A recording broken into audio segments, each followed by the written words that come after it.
तो बच्चों, आज हम न्यूटन्स लॉ ऑफ विस्कोसिटी पढ़ेंगे। उसके पहले जानते हैं विस्कोसिटी क्या होता है। Whenever two adjacent layers of fluids are in relative motion, they resist the motion of each other. This property of fluid is called as viscosity. मतलब ये फ्लूइड लेयर्स एक दूसरे के मोशन को रेजिस्ट कैसे करते हैं, मतलब what is the cause of viscosity. For liquids it is intermolecular forces of attraction and for gases it is random motion of molecules.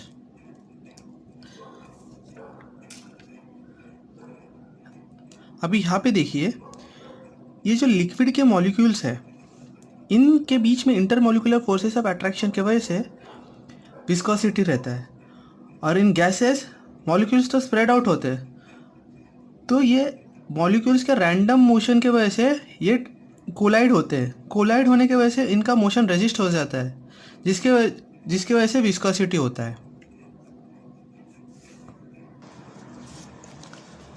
अभी कंसीडर कीजिए flow of air over a flat plate. ये first layer है, second layer है, third layer.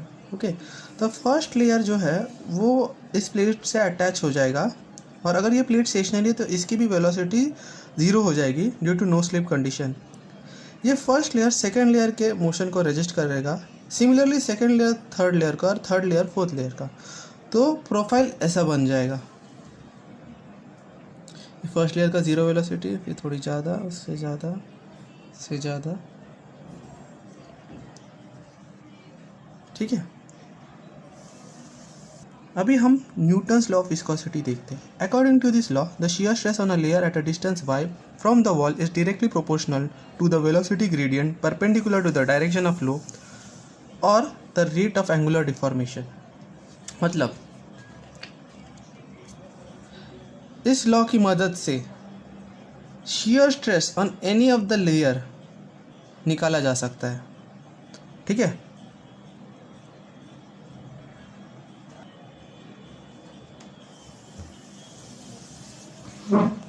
तो अभी consider कीजिए, ये एक लेयर है, इसका वेलोसिटी है u और इसका velocity u plus D you. ठीक है, तो इस लेयर का वेलोसिटी u लिखा मैंने, और इसका u प्लस डी यू। और कंसीडर कीजिए ये डिस्टेंस y है, तो ये मैंने एक परपेंडिकुलर बनाया, उसका डिस्टेंस डी वाई पकड़ता हूँ। इसका अगर मुझे लेंथ जानना है तो D u into small time D t. तो अभी मैं एक ट्राइंगल बनाता हूँ, ये एंगल डी थीटा है, तो tan of d theta is equivalent to d u into d t upon d y. tan of d theta small है, इसके लिए d theta equals to d u into d t upon d y. D theta upon d t is equals to d u by d Y.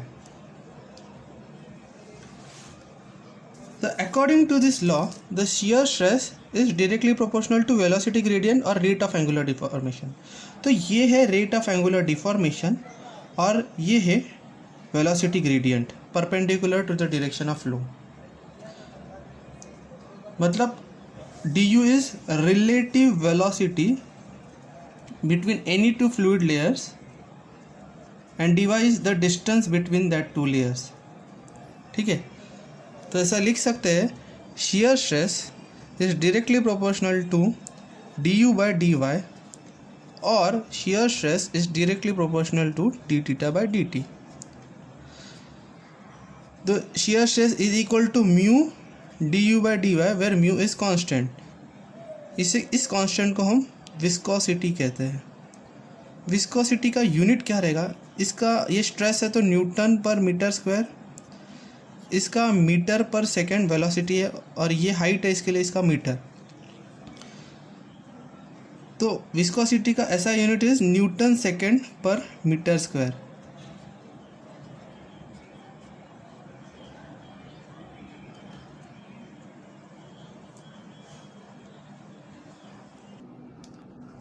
तो अभी हम Newton's law of viscosity पर एक question देखेंगे। Question है, through a very narrow gap h, a thin plate is pulled with a velocity v. On one side oil of viscosity mu1 and on other side oil of viscosity mu2 is present. Calculate the position of plate so that shear force on two sides of the plate is equal. Second question है the pull required to drag the plate is minimum. तो हम diagram देखते हैं. Diagram में क्या दिया है कि ये एच नैरो गैप है, ठीक है. ये प्लेट है जो वेलोसिटी v से पुल किया जा रहा है. इस प्लेट के ऊपर oil of viscosity mu1 present है और इस प्लेट के नीचे oil of viscosity mu2 present है. तो अभी ये समझना जरूरी है, अगर मैं इस प्लेट को एक फोर्स F से खींचता हूँ तो यहाँ पे एक रेजिस्टेंस शेयर फोर्स ऊपर और एक रेजिस्टेंस शेयर फोर्स नीचे आएगा. तो पहले क्वेश्चन में क्या दिया, the shear force on two sides of the plate is equal. मतलब ये F1 और ये F2 ये दोनों इक्वल है.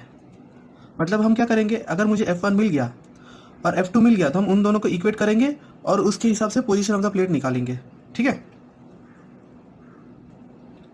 तो फर्स्ट क्वेश्चन देखते हैं. Shear force on both the sides of the plate is equal. अभी ये प्लेट है, ठीक है. अभी यहाँ पे एक वेलोसिटी प्रोफाइल बनेगा और यहाँ पे एक वेलोसिटी प्रोफाइल बनेगा. हमें शेयर स्ट्रेस का फॉर्मूला तो पता है, shear stress equals to mu into d u by d y. D u is the relative velocity between two layers और d y is the gap between the two layers. और shear stress force by area निकाल सकते हैं, मतलब shear force मिल जाएगा. तो F1 क्या होगा, म्यू1. देखो ये सेक्शन के लिए F1 क्या रहेगा, म्यू1, क्योंकि म्यू ऑयल ऑफ विस्कोसिटी म्यू1 है, इनटू डी यू क्या है, यहाँ पे वेलोसिटी v है और ये प्लेट स्टेशनरी है तो v माइनस इधर की वेलोसिटी है 0. तो v माइनस 0 अपॉन डिस्टेंस क्या है, ये h है. और अगर मैंने इसको y कंसिडर किया तो ये डिस्टेंस हुआ h minus Y.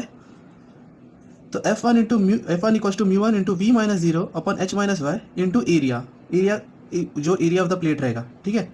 Similarly F2 क्या रहेगा, mu two into v minus 0 upon y, क्योंकि यहाँ पे गैप है y इंटू एरिया. अभी हमें क्वेश्चन में बताया गया है कि F1 इक्वल्स टू F2 है.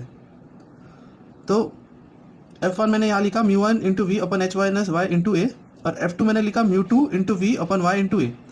अभी दोनों प्लेट के दोनों साइड की जो एरिया है, ये जो एरिया है वो तो सेम है, इसके लिए ये दोनों कैंसिल हो जाएंगे, ठीक है. वेलोसिटी भी तो सेम है.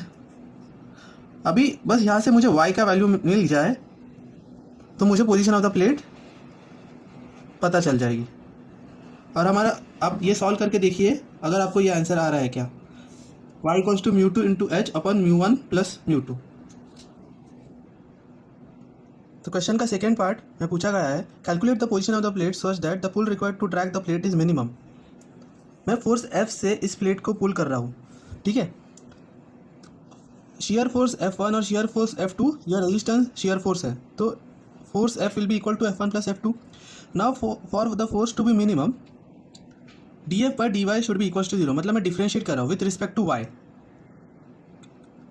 विथ रिस्पेक्ट टू वाई इसलिए क्योंकि मेरा शेयर फोर्स या फिर shear stress with respect to y change होता रहता है, क्योंकि मेरा वेलोसिटी प्रोफाइल चेंज होता रहता है, ठीक है. इसके लिए मैं dF by d y equal to 0 करता हूँ, कंडीशन फॉर मिनिमा. तो मेरा F1 क्या है, mu one into v upon h minus y into A plus F2 क्या है, mu two into v upon y into A. अभी dF बाई डी वाई निकालूंगा तो फर्स्ट टर्म का डिफरेंशिएशन ये हो जाएगा mu one into v upon h minus y the whole square. Second term का हो जाएगा minus mu two into v upon y square और ए तो कॉमन हो जाएगा, ठीक है.